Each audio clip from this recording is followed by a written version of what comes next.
آج کے اس پروگرام میں مجھے جو عنوان دیا گیا ہے وہ ہے حرام کمائی کے نقصانات۔ حضرات،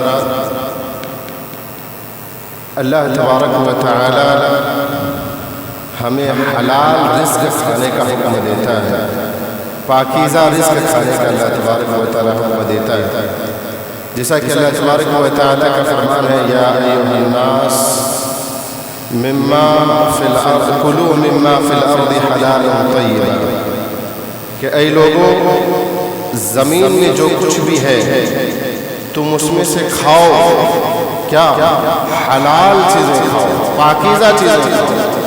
تو اللہ تبارک و تعالی ہمیں حلال اور پاکیزہ رزق کھانے کا حکم دیتا ہے۔ جہاں اللہ تبارک و تعالی ہمیں حلال چیزیں کھانے کا حکم دیتا ہے، وہیں اللہ تبارک و تعالی ہمیں حرام چیزیں کھانے سے بھی منع فرماتا ہے، جیسا کہ اللہ تبارک و تعالی فرماتا ہے، یا ایھا الذین آمنوا لا تأکلوا اموالکم بینکم بالباطل، کہ اے ایمان والو، تم ایک دوسرے کے مال کو ناجائز طریقوں سے، ناحق طریقے سے، باطل طریقے سے نہ کھاؤ۔ اب باطل طریقے سے کھانے سے اللہ تبارک و تعالی نے منع فرمایا۔ اس سے مراد کیا ہے؟ اللہ تبارک و تعالی باطل طریقے سے، ناجائز طریقے سے، ناحق طریقے سے کھانے سے منع فرماتا ہے۔ مثلا چوری اگر کوئی کرے تو چوری کر کے کھانے سے اللہ تبارک و تعالی نے منع فرمایا۔ ڈاکہ زنی کر کے کھانے سے اللہ تبارک و تعالی نے منع فرمایا۔ اسی طریقے سے سودی کاروبار کر کے کھانے سے منع فرمایا۔ اسی طریقے سے حرام اشیاء کی تجارت کر کے کھانے سے منع فرمایا۔ اللہ تبارک و تعالی باطل سے جو باطل کا ذکر کیا ہے، اس سے مراد یہ بھی ہے کہ اگر کوئی شخص حرام تجارت کرتا ہے، کوئی حرام اشیاء کی تجارت کرتا ہے، جیسے کہ ان میں سے کیا ہے حرام اشیاء کی تجارت؟ شراب نوشی ہے، سگریٹ ہے، تمباکو وغیرہ ہے، یہ جتنے بھی نشاوار چیزیں ہیں اور اس کے علاوہ جتنی بھی ناپاک چیزیں ہیں، اگر کوئی ایسی چیزوں کی تجارت کرتا ہے تو یہ بھی حرام ہے۔ اللہ تبارک و تعالیٰ ان تمام چیزوں سے ہمیں روکتا ہے اور ایسی کمائی کھانے سے اللہ تبارک و تعالیٰ ہمیں سختی سے منع فرماتا ہے۔ نہ صرف یہ کہ سختی سے منع کرتا ہے اللہ تبارک و تعالیٰ، بلکہ اللہ تبارک و تعالیٰ وعید بھی سناتا ہے، اللہ تبارک و تعالیٰ دھمکی بھی دیتا ہے، اللہ تبارک و تعالیٰ اس کے نقصانات کو بھی بیان کرتا ہے کہ اگر کوئی شخص چوری کرتا ہے تو اللہ تبارک و تعالیٰ فوراً حکم دیتا ہے کہ اس کے ہاتھ کاٹ دیے جائے، والسارق والسارقۃ فاقطعوا ایدیہما، اللہ تبارک و تعالیٰ حکم دیتا ہے کہ چوری کرنے والے چاہے مرد ہو چاہے عورت ہو، ان کے ہاتھ کاٹ دیے جائیں۔ اگر کوئی ایک انڈا بھی چوری کر لے تو اللہ تبارک و تعالیٰ اس کے جرم میں اس کے ہاتھ کاٹ دینے کا حکم دیتا ہے۔ اسی طریقے سے اگر کوئی سودی، اسی طریقے سے اگر کوئی شخص ڈاکہ زنی کرتا ہے، تلواروں کے ذریعے سے کسی کا مال غصب کرتا ہے، یا بندوق اور پستول کے ذریعے سے کسی کے گردن پر رکھ کر کہتا ہے کہ اپنا مال دو، اور اس طریقے سے اگر کسی کا مال چھینتا ہے، لوٹتا ہے، تو اللہ تبارک و تعالیٰ یہ کہتا ہے کہ اگر ایسا شخص زمین پر فساد مچا رہا ہوتا ہے تو ایسے شخص کو اذیت کے ساتھ قتل کر دیا جائے، اذیت کے ساتھ انہیں قتل کر دیا جائے، یا ایسے شخص کو سولی پہ چڑھا دیا جائے، یا ایسے شخص کو جلا وطن کر دیا جائے، شہر بدر کر دیا جائے، یعنی کہ ایسے آدمی کو ان کے علاقے سے، ان کے قریے سے، ان کے گاؤں سے بھگا دیا جائے۔ اور اللہ تبارک و تعالیٰ کہتا ہے لَهُمْ خِزْيٌ فِي الدُّنْيَا وَلَهُمْ فِي الْآخِرَةِ عَذَابٌ عَظِيمٌ، اور یہ ذلت تو دنیا میں ہے ہی ہے ان کے لیے، آخرت میں ان کے لیے دردناک اور ایک بڑا عذاب ہے۔ اللہ تبارک و تعالیٰ یہ کہتا ہے کہ اس کے لیے بڑا عذاب ہے۔ تو حرام کمائی کے بے شمار نقصانات ہیں میرے بھائی، کہ اگر کوئی شخص ڈاکہ زنی کر کے کھاتا ہے تو یہ بھی حرام ہے اور اس کے بڑے نقصان آپ نے سنے۔ اسی طریقے سے اگر کوئی شخص سودی کاروبار کے ذریعے سے مال کو حاصل کرتا ہے، مال کماتا ہے، تو یاد رہے کہ ایسے شخص کے بارے میں اللہ تبارک و تعالیٰ خبردار کرتا ہے۔ اللہ جل شانہ فرماتا ہے، کیا کہتا ہے اللہ تبارک و تعالیٰ؟ یا ایھا الذین آمنوا لا تأکلوا الربا اضعافا مضاعفا، کہ اے ایمان والو، تم بڑھا چڑھا کر کے سود مت کھاؤ، بڑھا چڑھا کر کے سود مت کھاؤ، واتقوا اللہ، اللہ سے ڈرو، لعلکم تفلحون، تاکہ تم کامیاب ہو جاؤ۔ میرے بھائیو، اسی طریقے سے آج حرام کمائی کی مختلف صورتیں ہیں، ان میں سے ایک صورت اور اس کی جو نقصان ہے وہ یہ میرے بھائیو کہ آج لوگ تجارت کرتے ہیں اور جھوٹی قسمیں کھا کر کے مال کو بیچتے ہیں، مال کو فروخت کرتے ہیں، جھوٹی قسم کھاتے ہیں۔ لیا ہے اس نے 100 روپے میں اور کہتا ہے کہ ہم نے 120 روپے میں لیا ہے، اللہ کی قسم، اللہ کی قسم میں نے 120 میں لیا کہ 50 میں خریدا ہے، اور جھوٹی قسم کھا کر کے وہ تجارت کرتا ہے، وہ سامنے والے کو بیچتا ہے وہ مال۔ یاد رہے جھوٹی قسم کھا کر کے مال کو بیچنا یہ بھی حرام ہے، اور اس کے ذریعے سے جو مال آپ حاصل کرتے ہیں یہ حرام ہے۔ اسی طریقے سے میرے بھائی اگر کوئی شخص تجارت کرتا ہے اور ناپتا تولتا ہے، ناپتا ہے تولتا ہے، کیسے ناپ تول میں کمی بیشی کرتا ہے، کیسے کرتا ہے؟ جب لیتا ہے تو پورا پورا لاتا ہے، پورا پورا لیتا ہے، تول میں وہ پورا پورا لیتا ہے، لیکن جب دیتا ہے تو کمی کر کے دیتا ہے، بالکل تھوڑا سا ادھر ہی رہے کہ زیادہ کی طرف نہ جھکے۔ میرے بھائیو اگر کوئی اس طریقے سے مال کو کماتا ہے، حاصل کرتا ہے تو یہ بھی حرام ہے، یہ بھی حرام ہے۔ اور ایسے شخص کے بارے میں اللہ تبارک و تعالیٰ فرماتا ہے وَيْلٌ لِّلْمُطَفِّفِينَ الَّذِينَ إِذَا اكْتَالُوا عَلَى النَّاسِ يَسْتَوْفُونَ۔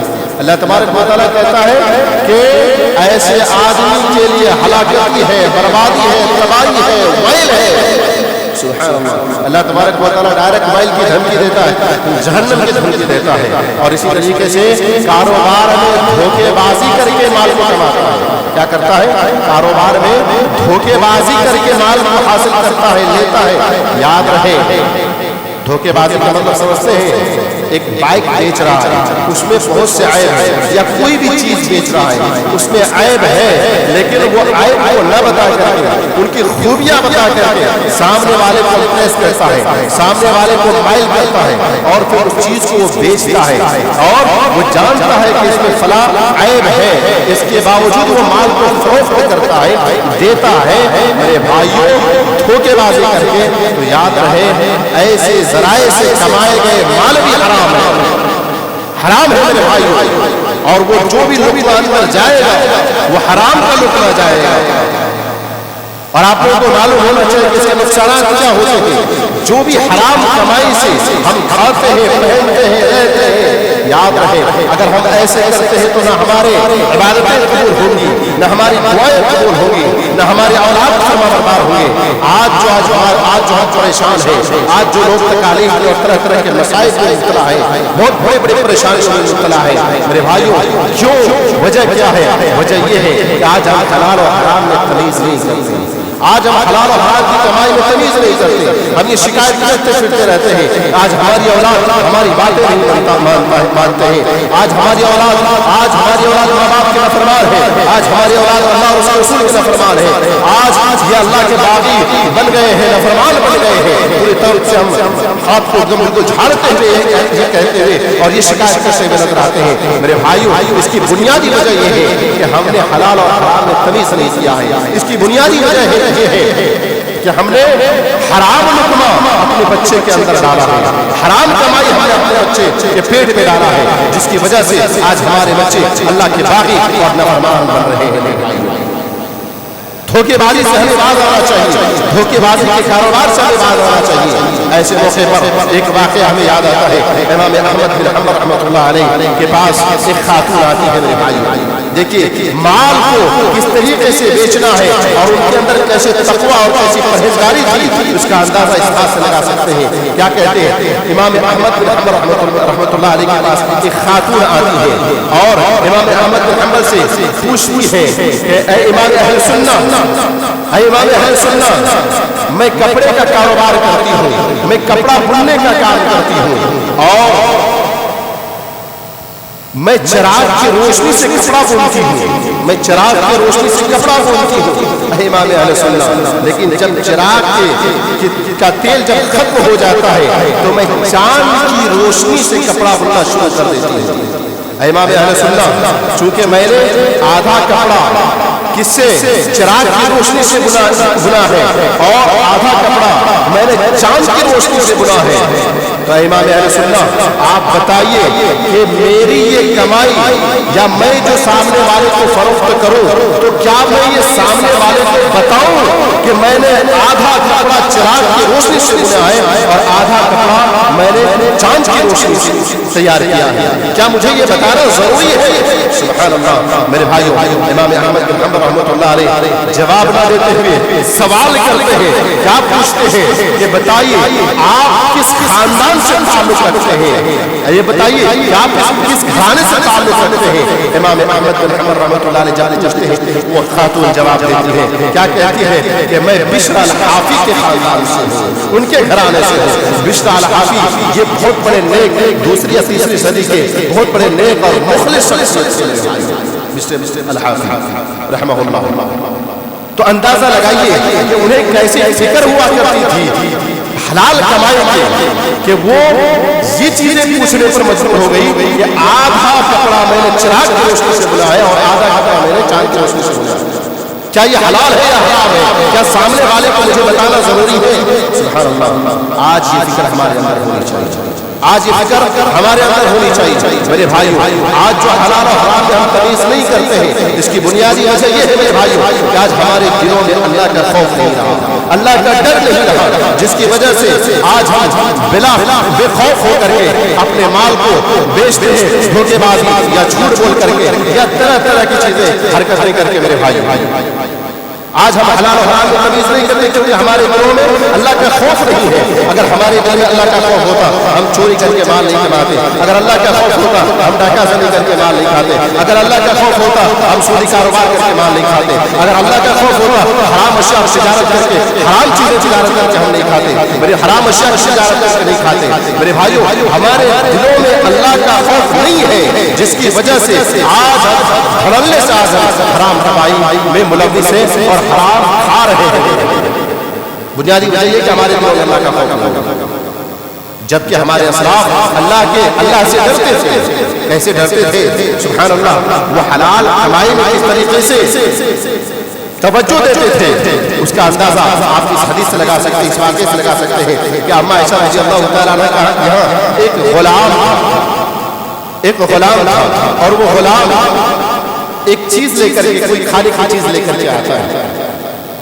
अबू बकर सिद्दीक रज़ियल्लाहु तआला उसे खा लेते हैं, अबू बकर सिद्दीक रज़ियल्लाहु तआला उसे खा लेते हैं। जब वो खा लेते हैं मेरे भाइयों, तो बाद में वो गुलाम इसकी हकीकत बयान करते हैं कि धोखेबाजी से मैंने एक चीज हासिल कर ली थी जिसके जरिए से मुझे ये खाना मिला है। सुभान अल्लाह।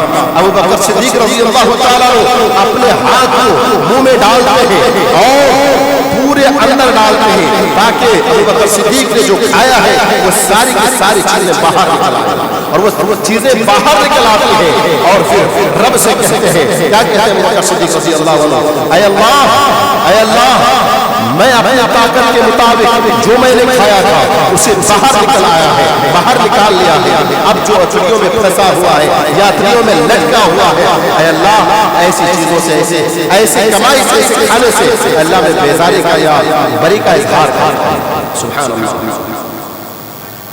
इस तरीके से हमारे असलाफ हुआ करते थे, हमारे असलाफ हुआ करते थे। आज लोग हराम और हलाल और हराम कमाई में तमीज नहीं करते। इसकी वजह ये भी है, इसका सबब ये भी है क्या कि लोग रातों रात अमीर बनना चाहते हैं कि एक ही रात में हम अमीर बन जाए, एक ही रात में हम अमीर बन जाए। मेरे भाइयों, बेशक आप अपने ईमान को मजबूत रखें, आप अपने तक़वे को मजबूत रखें।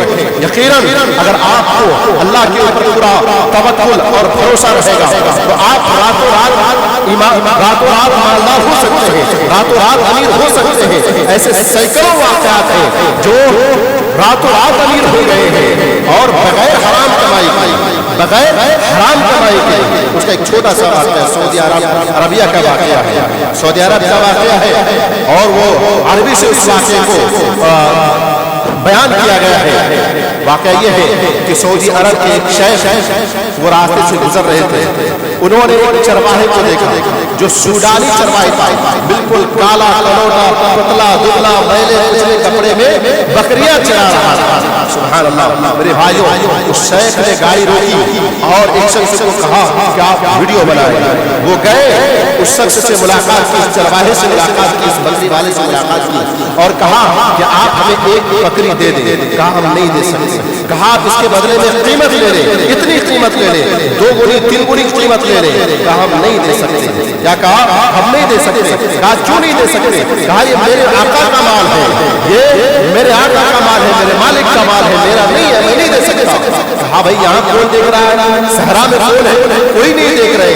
बस पैसे ले ले, आप जितना चाहे पैसे ले ले और उसके बदले में एक बकरी दे दे। आप अपने मालिक से कह देना, क्या कहना कि वो मर गई, वो एक बकरी मर गई या कुछ भी हो गया, आपको आपका मालिक को देखने आता नहीं है, आपसे तो हिसाब लेता नहीं है, आप बता देना। मेरे भाइयों, जो ही वो कहा, वो काला कलौटा, वो सूडानी चरवाहा फौरन अपनी उंगली को अल्लाह की तरफ, आसमान की तरफ उठाता है और कहता है कि मुझे देखने वाला कोई तो नहीं है, लेकिन मेरा अल्लाह देख रहा है।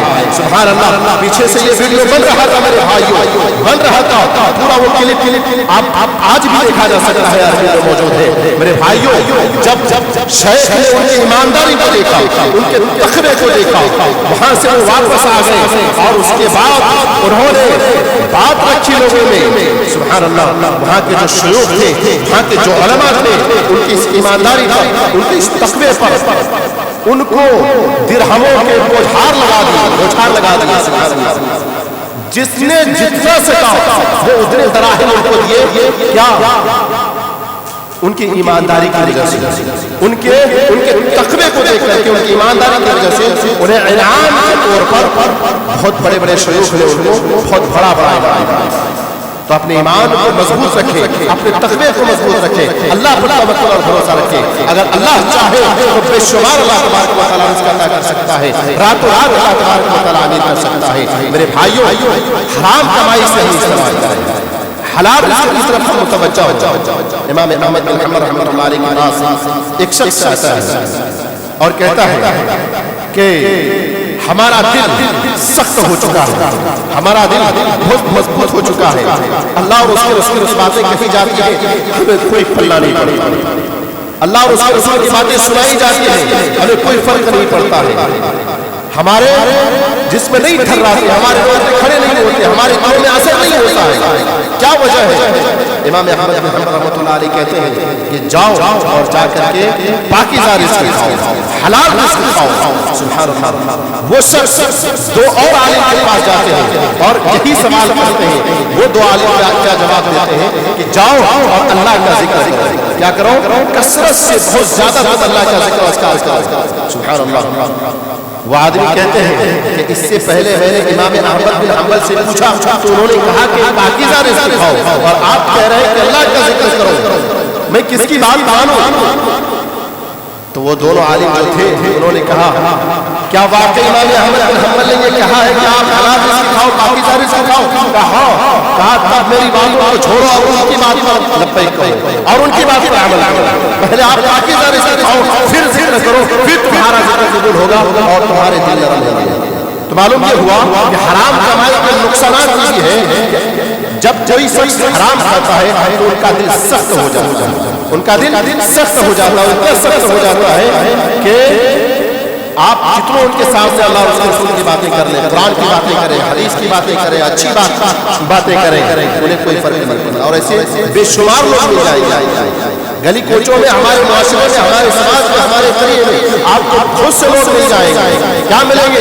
कि वो कुरान और हदीस की बातों की जर्रा बराबर भी परवाह नहीं करेंगे, थोड़ा सा भी परवाह नहीं करेंगे। क्यों जानते हैं? क्योंकि उनका दिल सख्त हो चुका है, उनका दिल पत्थर का हो चुका है, वो संदिल हो चुके हैं, जिसकी वजह से उनके ऊपर कोई असर नहीं होता। ये चंद बातें थी हराम अशया के ताल्लुक से, हराम कमाई के नुकसान के बारे में। अल्लाह रब्बुल आलमीन से दुआ है कि अल्लाह ताला हमें हराम कमाई से इस्तेमाल करने की तौफीक अता फरमा।